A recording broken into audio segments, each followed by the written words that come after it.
Hello there everyone, I hope you're all doing well. Today I'm going to be sharing with you how to make some strawberry, basil, and honey olive oil cakes. It's a long title, but they are well deserving of it. This recipe is a rethinking of my chamomile sweet rolls that I made a while back. I wanted something that had the option to be either sweet or savory, depending on what you were in the mood for, or if you just wanted to change it up with each and every bite, and I came up with these. I'm very pleased with how they turned out. They are absolutely delicious and versatile, and you could really mix it up any way you choose. And I'm just really happy with them, and I think you will be too. They are most certainly my favorite bake in a long time, and I hope you enjoy. But before we get into how to make them, this video is sponsored, so let's hear a little bit more about that. Thank you to Brightland for sponsoring this video. Brightland is a female-founded olive oil brand, consciously made on family-run farms in California.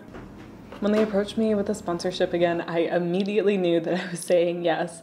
Brightland has quickly become my favorite olive oil, and I use it on just about everything. And if you followed me here for a while, you'll know that olive oil is my absolute favorite thing, and so it means a lot to have found a brand that I love like this.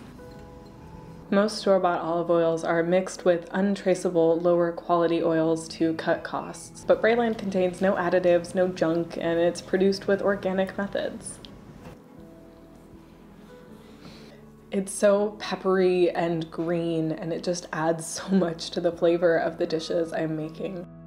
It's so rich and delicious, and it makes me really excited to get in the kitchen and start experimenting with more recipes.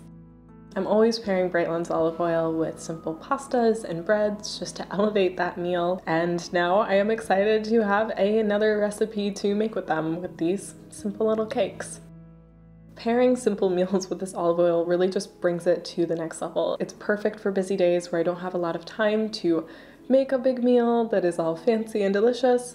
All I have to do is make something simple and add some olive oil on top, and all of a sudden I have a beautiful, delicious meal that is incredibly flavorful. So if you're like me and you love olive oil and you want a quick and easy way to bring your meals up to the next level, Brightland's for you. So far I've been lucky enough to try their alive, awake, garlic, and basil olive oil, and I really want to try their chili olive oil next. Find out more about Brightland's high-quality products by clicking my link in the description down below. There you'll be able to get 10% off your purchase. Thanks again to Brightland for sponsoring this video, and let's get back into it, shall we? Welcome back. So this recipe is split into two parts, crafting the cakes and the topping. We're going to start first with the cakes. To craft this, you'll need to gather a handful of materials. A bowl for dry ingredients, a bowl for wet ingredients, a whisk, and a floured mini bundt tin. You can also use a cupcake tin if that's what you have access to. Any small little cake tin works perfectly. For the ingredients, you will need 1 2/3 cups of flour, 1/4 teaspoon of baking soda, 1 1/2 teaspoons of baking powder, a 1/4 teaspoon of salt, 1 cup of sugar, 1/2 cup of olive oil. I used Brightland's alive olive oil.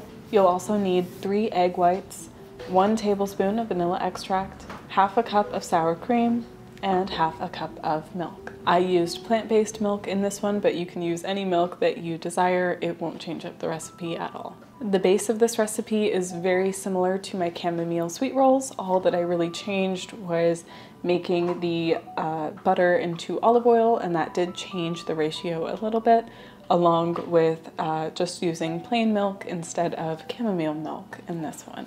So pretty much the same. If you've made those before, you can expect a similar consistency. I will say it's a little bit spongier. I was very impressed with the consistency of the cake, or just how it behaved. It's very pleasant and lovely. To make the cakes, it's really pretty simple. Get out your bowl for your dry ingredients and mix them all together. First, add the flour, then the baking soda, baking powder, and salt. Give it a good mix and set it aside. Next, pull out your other bowl for the wet ingredients. Here, add your sugar, then your olive oil. Give them a good mix. Then add in the egg whites, vanilla extract, the sour cream, and milk. Then make sure to mix it all together until it's fully combined.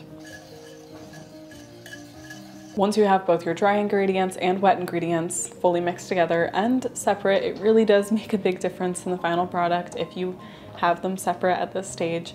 I know it adds a little bit of an extra dish to wash, though you kind of can get away with not washing the dry ingredients bowl. You can just wipe it out with a cloth. That's at least what I tend to do. So ultimately you aren't creating that much extra work for yourself and you are creating a much better final product. So I recommend doing this if you can. But anyways, once you have them both mixed and separate, slowly add the dry ingredients into the wet.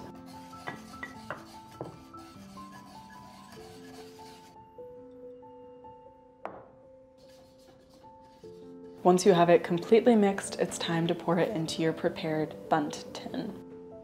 I like to flour mine. You could also sugar yours. Floured tends to have a softer outside, while sugared leaves a crunchier outside. I like to do the sugared tin when I am making the chamomile sweet rolls, and if you're wanting a sweeter outcome for these cakes, absolutely sugar the outside. I wanted something that was just a little more neutral, so I went with floured. And to do this, you can either put butter or oil, add in the flour or sugar, and kind of just shimmy it around. It's best done over the sink because it can be pretty messy. Also, when it comes to pouring the batter into the molds, I like to add it from the bowl into a better pouring device. I just used a glass pourer in this instance. It helps me make sure that I have an even amount of batter in all of them, and it's just a much cleaner process.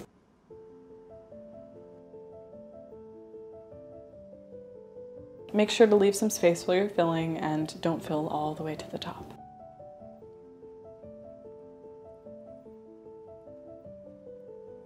Once you have all of your batter in all of the tins, it should pretty much be enough for just one set of these.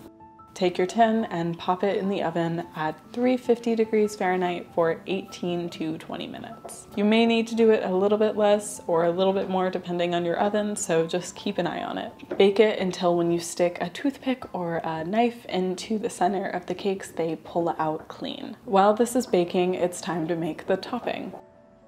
For the topping, you'll need to gather some materials. I used a bowl, a cutting board, and a knife. Oh, and a spoon. You'll also need a handful of ingredients. I used about a pound of strawberries, a handful of chopped up basil. Use however much is to your liking. I probably would add more than I did in this recipe for future reference on my part, but it's up to you, however much feels right to you. And then a good amount of honey, however much really makes you happy. Really, the topping is kind of a measure with your heart kind of thing.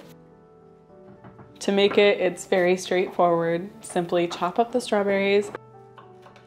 I would have probably diced mine next time. I only chopped them into small-ish pieces, but the smaller the better. Cut the basil into strips. And then add some honey on top of that and mix it all together. I kind of tasted the honey and added more as I went and mixed and got it to a place that was to my liking.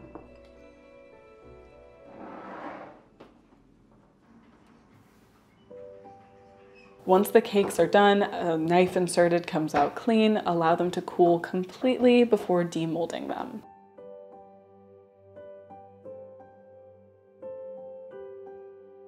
Once they are cool, carefully remove them from the molds. This took me a couple of attempts. First try was not very successful. Eventually I figured out that if I just carefully kind of peel them away from the tin, I can get them out fairly easily. I definitely needed to flour them a little bit better. They stuck to the pan a bit more than I would have liked, but I was able to pull all of them out pretty cleanly. So ultimately it was all okay in the end.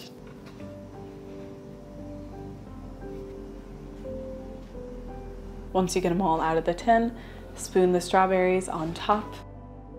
I only ended up putting as many as I knew I was going to be able to share, and this time don't spoon the strawberries on top until you're ready to enjoy them, or it'll be kind of soggy. If you're hoping for a more sweet cake, drizzle on top some honey, or if you want something a little bit more savory, drizzle the olive oil on top.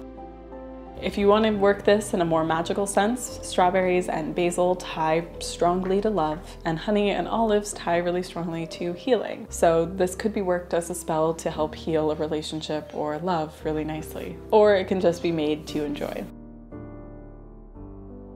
It's a super simple, easy recipe that I am very pleased with. It turned out way better than I thought it would, and I just really enjoy it. It's super versatile. That's what surprised me. I thought it would be a very just savory cake, but it can be really sweet if you want it to. So I'm very happy with it. I hope you give it a try and enjoy. If you do, leave a comment or tag me in a post on Instagram. I'd love to see it. And if you change it up a bit, maybe shifting what you put on top or anything like that, let me know. I would be very curious to see. Hello. Yeah, you liked this too. You gave it a try. You did. You stole it off the table. Yeah, you seem to like it all right. So it is also dog approved. Now, I can't say that he is the pickiest eater, but good to have also approvals from all sides, I suppose. Thanks again to Brightland for sponsoring this video. Thank you so much for watching. I hope you enjoy.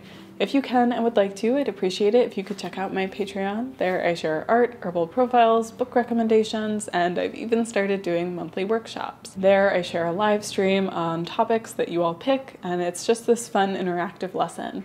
The live stream is also available for 2 weeks after, so if you can't make it on the day that I do it, which is the last Saturday of every month, you can still view it for 2 weeks after. Also, if you haven't seen my other channel, I'd recommend checking that out. There I share vlogs, more of the daily magic, herbalism, and just general things that inspire me. And if you just want more content like that, there it is.